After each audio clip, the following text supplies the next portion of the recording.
Ya, kali ini kita melanjutkan ke bagaimana cara menentukan nilai optimum dari suatu fungsi objektif. Ya, menentukan nilai optimum dari suatu fungsi objektif dengan metode uji titik pojok. Jadi yang kita bahas adalah metode ini saja ya, yaitu metode uji titik pojok. Nah, berikut langkah-langkah yang dilakukan untuk menentukan nilai optimum. Sebelumnya nilai optimum itu sendiri apa sih? Nah, jadi nilai optimum ini bisa menjadi nilai maksimum, ya. Optimum di sini tergantung konteksnya, jadi bisa sebagai nilai maksimum, bisa pula sebaliknya sebagai nilai minimum. Nah, jadi bisa maksimum, bisa minimum. Nah, kenapa disebut optimum? Ini tergantung konteksnya. Kalau berdasarkan tiga contoh yang tadi sudah dibahas, kalau seorang pedagang ingin berjualan, tentunya modal yang dikeluarkan inginnya kan seminimal mungkin.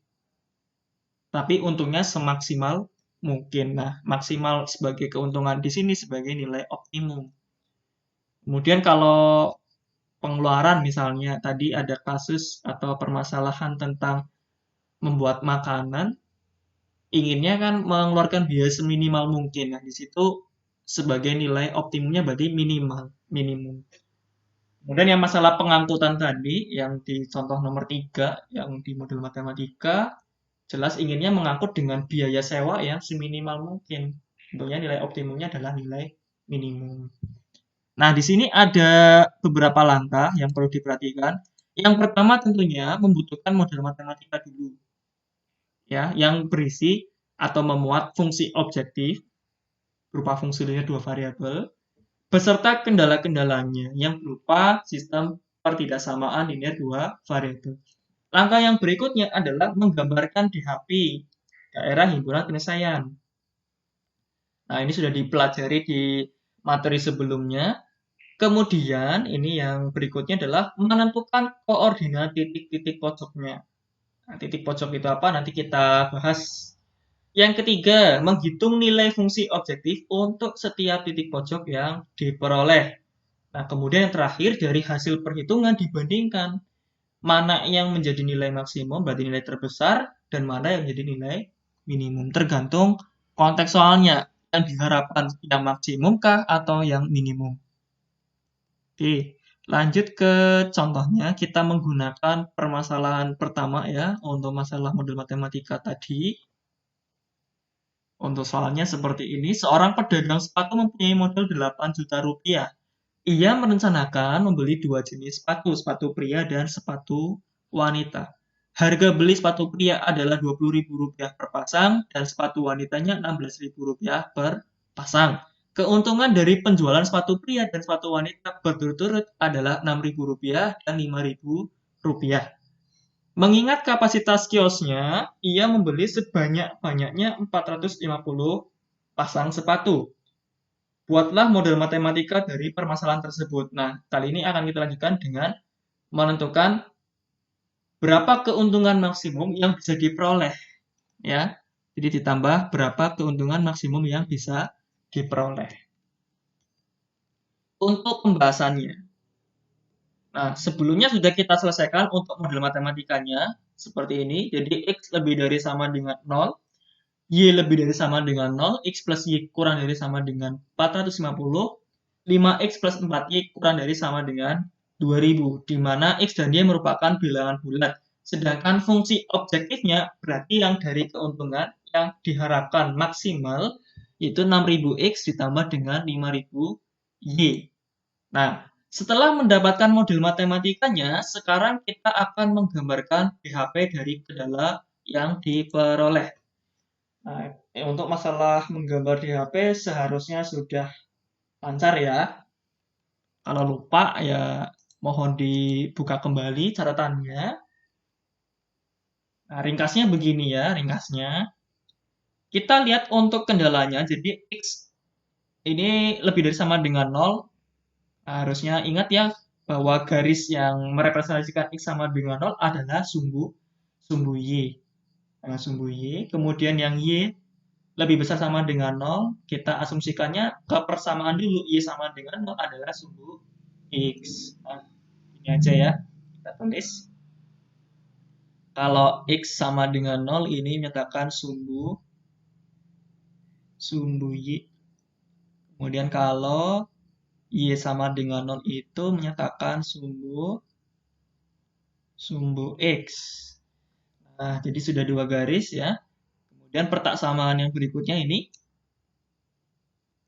X plus Y, berarti asumsinya diganti sama dengan dulu tandanya.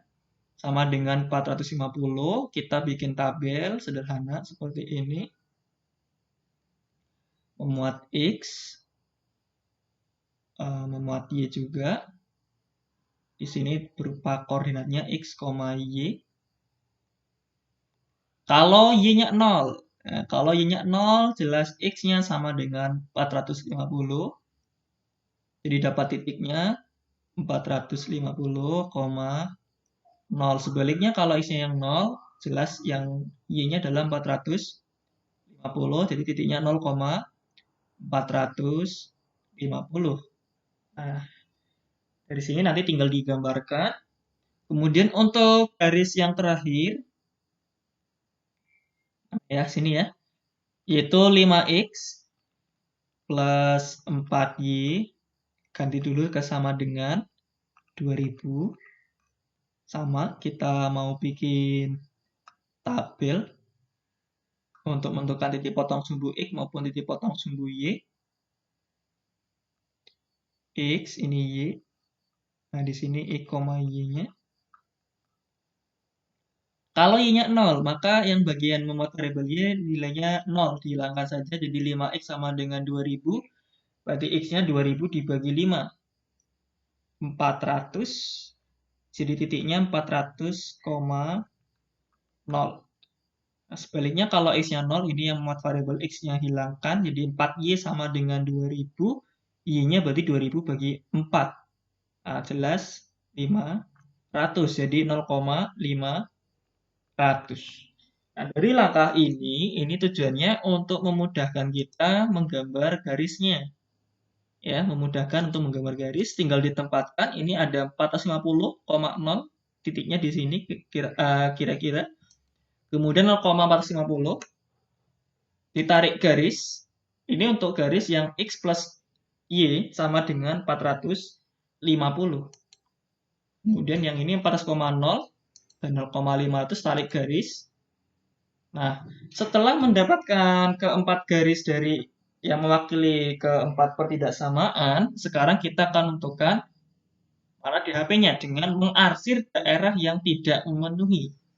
Nah, langkahnya, ambil sebuah titik, kita ujikan titik 0,0 ya di sini ya. Jadi uji titik di sini.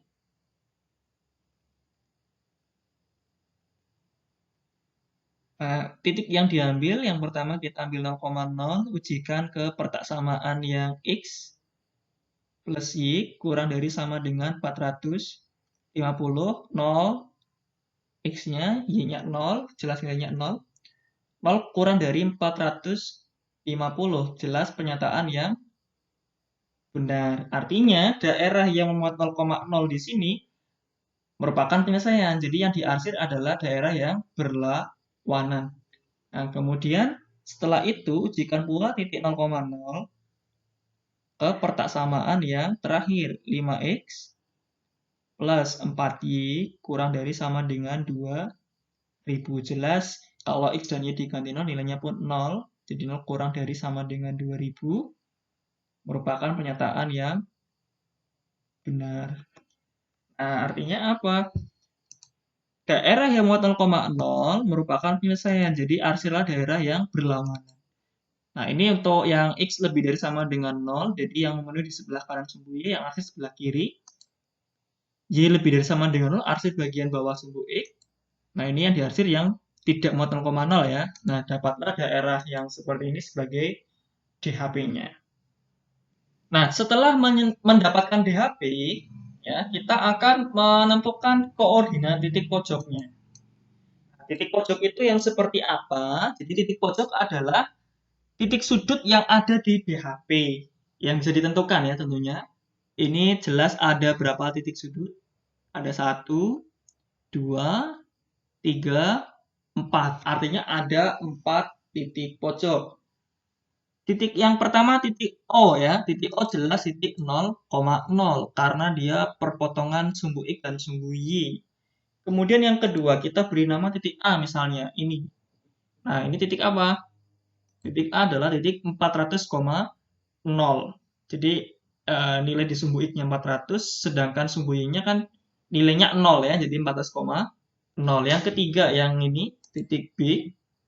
Sebaliknya yang 0 adalah nilai di sumbu X-nya jadi 0,450. Nah, terus bagaimana menentukan titik perpotongan dari dua garis seperti ini? Katakanlah sebagai titik C. Ini kita tentukan menggunakan metode elisusi, eliminasi dan substitusi dari dua garis. Kita tahu bahwa garisnya ada X plus Y sama dengan 450, kemudian 5X plus 4Y sama dengan 2000. Eliminasikan, misalkan mau menghilangkan variabel X, maka koefisiennya samakan. Ini X, ini 5X. Agar sama berarti persamaan yang pertama dikalikan dengan 5. Semuanya kali 5. 5X ditambah Y-nya kali 5 jadi 5Y. Kemudian sama dengannya 450-nya kali 5, 2250. Karena sama koefisiennya positif, jadi dikurangkan. 5X kurang 5X-nya nilainya 0. 5Y kurang 4Y. Ini dikurangkan 250. Y-nya dapat 250, maka substitusikan ke salah satu persamaan. Kita pilih yang sederhana, yang X plus Y sama dengan 450. Kalau Y-nya 250, berarti X-nya nanti 450 kurangi 250, yaitu X sama dengan 200. Maka dapat titik yang ketiga adalah titik C, 200,250. Hati-hati, jangan sampai tertukar dalam menuliskan koordinat titiknya. Yang di depan ini nyatakan nilai X-nya. Jadi X-nya dulu yang ditulis 200,250. Kalau sudah mendapatkan semua titik pojoknya, sekarang tinggal mengujikan ke dalam tabel seperti ini ke fungsi objektifnya atau fungsi tujuan. Yang mana tadi di awal kita tuliskan dari keuntungan penjualannya 6.000 X ditambah dengan 5.000 Y. Semuanya ujikan. 0,0 jelas menghasilkan nilai 0. 400,0 jadi 6.000 kali 400 ini 2.400.000. Yang belakang nilainya 0. 0,450 jadi 6.000 kali 0 nilainya 0. Ditambah 5.000 kali 450 hasilnya 2.250. Kemudian yang titik 200,250 6.000 kali 200-nya ini 1.200.000. Ditambah 5.000 kali 250-nya 1.250.000 sehingga jumlahnya 2.450.000. Dari sini kita bisa membandingkan yang diharapkan tentunya keuntungan maksimum, nilai paling besarnya. Nah, jelas nilai paling besarnya adalah Rp2.450.000 sebagai keuntungan maksimum yang bisa diperoleh oleh pedagang tersebut. Nah, diperoleh jika pedagang tersebut menjual atau berarti dia membeli dulu 200 pasang sepatu pria dan 250 pasang sepatu wanita. Nah, kurang lebih begitu untuk langkah-langkah penyelesaiannya. Bagaimana menentukan nilai optimum suatu fungsi subjektif dengan metode fungsi objektif ya, dengan metode uji titik pojok. Nah, kemudian permasalahan yang mungkin ditemui adalah kalau kita sudah mengetahui gambar penyelesaian DHP-nya, bagaimana langkah menyelesaikannya? Langkahnya masih sama, ya. Jadi untuk yang diketahui DHP-nya justru harusnya lebih sederhana karena kita bisa langsung menentukan titik pojoknya. Nah, langkahnya seperti ini. Nah, soalnya seperti ini dulu ya. Jadi diketahui bahwa daerah yang diarsip merupakan DHP, tanyakan nilai maksimum dari Fx, Y sama dengan 5X plus 4. Ya, untuk pembahasannya, jadi langkahnya kita langsung ke menentukan koordinat titik pojoknya. Dimana jelas dari DHP yang diketahui ada 4 titik pojok. Ini jelas kita tahu ya koordinatnya 0,0, yang ini 4,0, ini 0,4. Nah, satu lagi perlu kita tentukan menggunakan eliminasi dan substitusi ya dari kedua garis. Permasalahannya, persamaan garisnya kan belum diketahui. Jadi bedanya dengan contoh yang pertama di sini kita langsung ke proses menentukan koordinat titik pojok ya. Sedangkan untuk menentukan persamaan garisnya, lihat untuk garis yang pertama yang ini. Nah, ingat materi ini sudah saya sampaikan di video yang sebelumnya. Jadi tinggal lihat nilai yang disumbu Y, ini 8 menjadi koefisien X. Nilai yang disumbu X 4 menjadi koefisiennya Y, hasilnya adalah perkaliannya. Jadi 8X plus 4Y sama dengan 32. Kalau semuanya dibagi dengan 4, jadi 2X plus Y sama dengan 8. Untuk garis yang kedua, garis yang ini, 4X plus 6Y sama dengan 24 perkaliannya ya.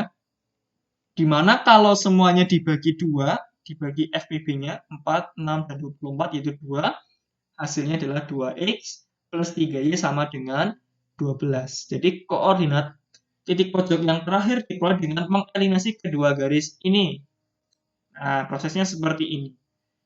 Kita lihat nilai koefisien dari X-nya sudah sama, jadi persamaannya boleh langsung dieliminasikan dengan dikurangkan. 2X kurang 2X-nya habis, Y kurang 3Y-nya min 2Y, sama dengannya 8 kurang 12 negatif 4, jadi Y-nya negatif 4-nya dibagi negatif 2, hasilnya 2. Substitusi ke salah satu persamaan, kita ambil yang pertama, kalau Y-nya 2, berarti 2X plus 2 sama dengan 8. Kalau Pythagoras berarti 8 kurang 2 kan 6, dibagi 2 jadi X sama dengan 3. Nah, titik pojok yang tadi sudah kita peroleh, ada 4 titik, diujikan ke 5X plus 4Y, nilai-nilainya seperti ini. 0,0 jelas nilainya 0, kalau 4,0, 5 kali 4-nya 20, belakangnya kan nilainya 0, jadi hasilnya 20. Titik yang berikutnya 0,4, 5 kali 0-nya 0, 4 kali 4-nya 16, jadi nilainya 16, 3,2. 5 kali 3-nya 15, ditambah 4 kali 2-nya 8, 15 tambah 8, 23. Bisa dibandingkan bahwa nilai yang paling besarnya atau nilai maksimumnya berarti adalah 23. Nah, demikian untuk langkah-langkah menentukan nilai optimum dari suatu fungsi. Jadi ada dua bentuk ya yang saya jelaskan di sini. Untuk permasalahan yang lain nanti bisa dikembangkan oleh kalian sendiri. Terima kasih untuk perhatiannya. Semoga bermanfaat. Assalamualaikum warahmatullahi wabarakatuh.